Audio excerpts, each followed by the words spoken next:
హర్యానాలో విజయంతో BJP full జోష్లో ఉంది. సాయంత్రం బీజేపీ కీలక సమావేశం నిర్వహించనుంది. ఈ కార్యక్రమానికి ప్రధానమంత్రి నరేంద్ర మోదీ, నడ్డా సహా బీజేపీ ముఖ్య నేతలు హాజరు కానున్నారు. హర్యానా ముఖ్యమంత్రి పేరును ప్రకటించే ఛాన్స్ కూడా ఉంది. అయితే నాయబ్ సింగ్ సైనీనే మళ్లీ ముఖ్యమంత్రిగా కొనసాగించే అవకాశం ఉన్నట్లుగా తెలుస్తోంది.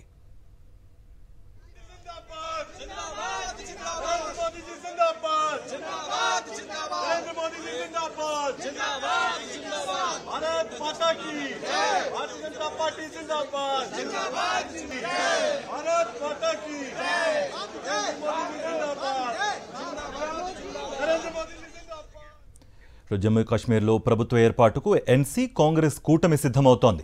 48 స్థానాల్లో నేషనల్ కాన్ఫరెన్స్, కాంగ్రెస్ కూటమి విజయం సాధించాయి. ముఖ్యంగా ఉమర్ అబ్దుల్లా బాధ్యతలు చేపట్టనున్నారు ముఖ్యమంత్రిగా. ఇప్పటికే ఉమర్ అబ్దుల్లా పేరును ఫరూక్ అబ్దుల్లా అధికారికంగా ప్రకటించారు. తాజా ఎన్నికల్లో పోటీ చేసిన 2 స్థానాల్లోనూ ఉమర్ అబ్దుల్లా గెలుపొందారు.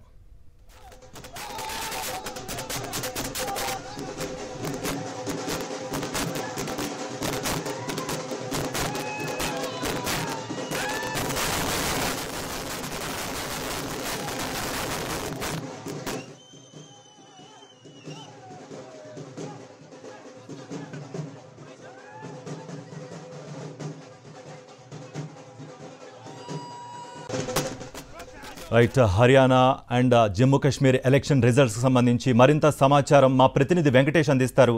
వెంకటేష్,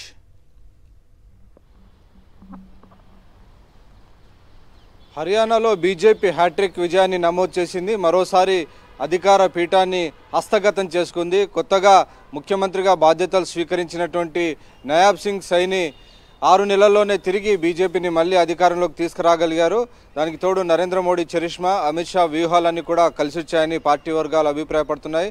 మనం చూసాం 2024 లోక్సభ ఎన్నికల్లో బీజేపీ దాదాపు సగం సీట్లను అక్కడ కోల్పోయింది. కానీ ఆ షాక్ నుంచి తేరుకొని బీజేపీ వెంటనే అక్కడ పెద్ద ఎత్తున అనేక వ్యూహాత్మక ప్రతిపాదనలన్నీ కూడా అమల్లోకి తీసుకొచ్చింది. సో ఆ వ్యూహాలన్నీ కూడా ప్రధానంగా ఫలించాయి. జాట్లందరూ కూడా కాంగ్రెస్ పార్టీకి అండగా నిలబడినటువంటి నేపథ్యంలో జాటేతర వర్గాలన్నిటిని కూడా ఓబీసీ వర్గాలపైన, దళితులపైన ప్రధానంగా బీజేపీ ఆధారపడి పెద్ద ఎత్తున వారికి టికెట్లు కూడా ఇచ్చినటువంటి పరిస్థితి. దాదాపు 60% మంది కొత్త వారికి టికెట్లు ఇచ్చారు. సో ప్రభుత్వ వ్యతిరేకత ఉన్నటువంటి వారందరినీ కూడా ఆ కొత్త అభ్యర్థులను రీప్లేస్ చేయడం ద్వారా ప్రభుత్వ వ్యతిరేకతను పూర్తిగా తగ్గించుకోగలిగింది. దాని ఫలితంగానే ఈరోజు బీజేపీ అనూహ్యంగా హ్యాట్రిక్ సాధించుకున్నటువంటి పరిస్థితి. సో ఈ నేపథ్యంలో ఈ భారీ విజయానికి కారణమైనటువంటి ప్రస్తుత ముఖ్యమంత్రి నాయబ్ సింగ్ సైనికే తిరిగి ముఖ్యమంత్రి బాధ్యతలు అప్పగించేటువంటి అవకాశం ఉందని పార్టీ వర్గాల ద్వారా తెలుస్తోంది. ఈరోజు సాయంత్రం ప్రధానమంత్రి నరేంద్ర మోడీ అధ్యక్షతన బీజేపీ కీలక సమావేశం జరగబోతుంది. ఆ సమావేశంలో నిర్ణయం తీసుకునేటువంటి అవకాశం ఉంది. ఇప్పటికే హర్యానాలో సాధించినటువంటి ఫలితాలపైన స్వయంగా ప్రధానమంత్రి నరేంద్ర మోడీ సీఎం నాయబ్ సింగ్ సైనికి ఫోన్ చేసి అభినందనలు తెలిపారు. కేవలం ఎన్నికలకు 200 రోజుల ముందే నాయబ్ సింగ్ సైని సీఎంగా బాధ్యతలు స్వీకరించారు. సో ఆయన బాధ్యతలు స్వీకరించిన తర్వాత అలాగే ఇటు బీజేపీ రాష్ట్ర అధ్యక్షుని కూడా బ్రాహ్మణ సామాజిక వర్గానికి సంబంధించిన వ్యక్తికి అప్పగించారు. సో ఇలా సోషల్ ఇంజనీరింగ్ ద్వారా బీజేపీ ఈసారి ప్రభుత్వ వ్యతిరేకతను తగ్గించుకొని తిరిగి అధికారంలోకి రాగలిగింది. అయితే ఈ ఫలితాలు ఒక్కసారిగా కాంగ్రెస్ పార్టీకి షాక్ కలిగించాయి. తాము ఈ ఫలితాలను ఊహించలేదని కాంగ్రెస్ పార్టీ వెల్లడించినటువంటి పరిస్థితి. ఉదయాన్నే పెద్ద ఎత్తున సంబరాలు చేసుకుంటూ జిలేబీలు బీజేపీకి పంపిస్తా ఉన్నటువంటి కాంగ్రెస్ పార్టీ నాయకులు ఇప్పుడు ఆత్మ రక్షణలో పడ్డారు. ఈ ఫలితాలకు కారణం ఏంటి?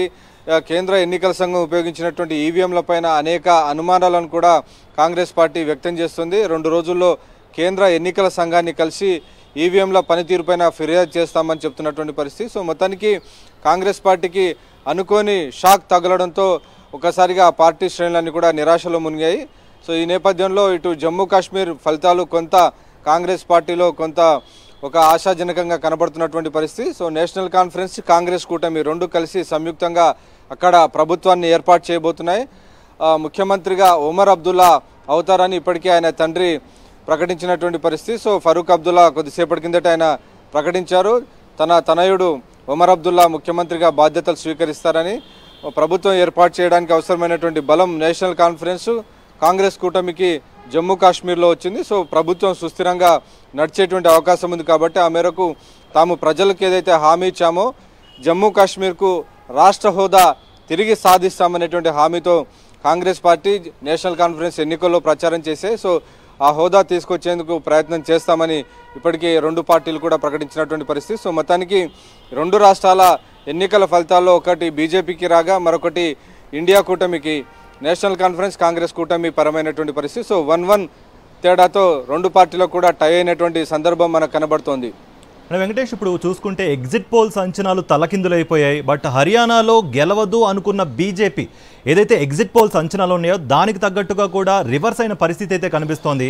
సీఎం క్యాండిడేట్లు ఇటు జమ్మూ కాశ్మీర్లో కానీ ఇటు హర్యానాలో కానీ దాదాపు ప్రకటించేసిన సందర్భం ఉన్న నేపథ్యంలో మరికొద్దిసేపట్లో సమావేశం నిర్వహించబోతోంది బీజేపీ అన్నట్టుగా కూడా తెలుస్తోంది.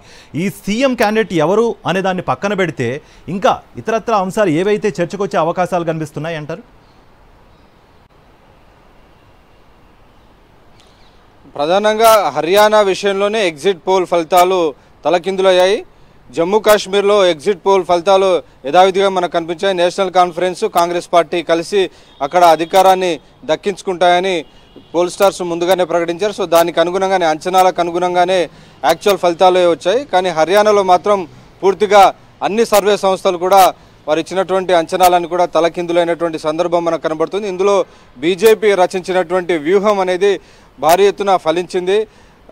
3-4 నెలల కింద జరిగినటువంటి ఎన్నికల్లో, లోక్సభ ఎన్నికల్లో జరిగినటువంటి వచ్చినటువంటి ఫలితాలను సమీక్షించుకున్న బీజేపీ వెంటనే దాన్ని అధిగమించేటువంటి ప్రయత్నం చేసింది. దాని ఫలితంగానే ఈ రకమైనటువంటి ఫలితాలు వచ్చాయని చెప్పొచ్చు. డెఫినెట్గా హర్యానా అంటేనే పూర్తిగా అర్బన్ బేస్డ్, దాదాపు సగం రాష్ట్రం అంతా కూడా అర్బన్ ఏరియాస్. హర్యానాలో గుర్గావ్ కానీ, మహేంద్రగఢ్ కానీ ఈ ప్రాంతాలన్నీ కూడా పూర్తిగా అర్బన్ పాకెట్స్.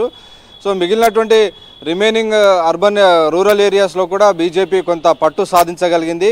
జాట్ల ప్రాబల్యం, జాట్ల రాజకీయ ఆధిక్యత ఉన్నటువంటి రాష్ట్రంలో జాట్లు కాకుండా మిగిలినటువంటి వర్గాల్ని, ఓబీసీ వర్గాల్ని బీజేపీ నమ్ముకుంది. అలాగే దళితులను కూడా బీజేపీ ప్రధానంగా నమ్ముకుంది. సో ఈ రెండు వర్గాలను కూడా బీజేపీ నమ్ముకుంది. సో వారందరూ కూడా బీజేపీకి అండగా నిలబడ్డారు. అలాగే మహిళలపైన ప్రధానంగా తమ యొక్క దృష్టి కేంద్రీకరించినటువంటి పరిస్థితి. సో బీజేపీ రచించినటువంటి వ్యూహాలు క్షేత్రస్థాయిలో అమలు చేయడం, దానివల్ల ఫలితాలు కూడా అదే స్థాయిలో వచ్చిన కారణంగానే ఎవరికీ అంతుపట్టని విధంగా బీజేపీ ఈసారి హ్యాట్రిక్ విజయాల్ని సాధించి హర్యానాలో తిరిగి ప్రభుత్వాన్ని ఏర్పాటు చేయబోతోంది. సో ప్రభుత్వంలో మళ్ళీ నయాబ్ సింగ్ సైని ప్రభుత్వానికి సారథిగా వ్యవహరించేటువంటి అవకాశం ఉంది. ప్రధానమంత్రి నరేంద్ర మోడీ స్వయంగా ఆయనకు ఫోన్ చేసి శుభాకాంక్షలు తెలిపారు. సో నయాబ్ సైని పనితీరు పట్ల ప్రధానమంత్రి సంతృప్తికరంగా ఉన్న నేపథ్యంలో ఆయనకే సీఎం ఛాన్స్ ఉండేటువంటి అవకాశం మనకు కనబడుతుంది.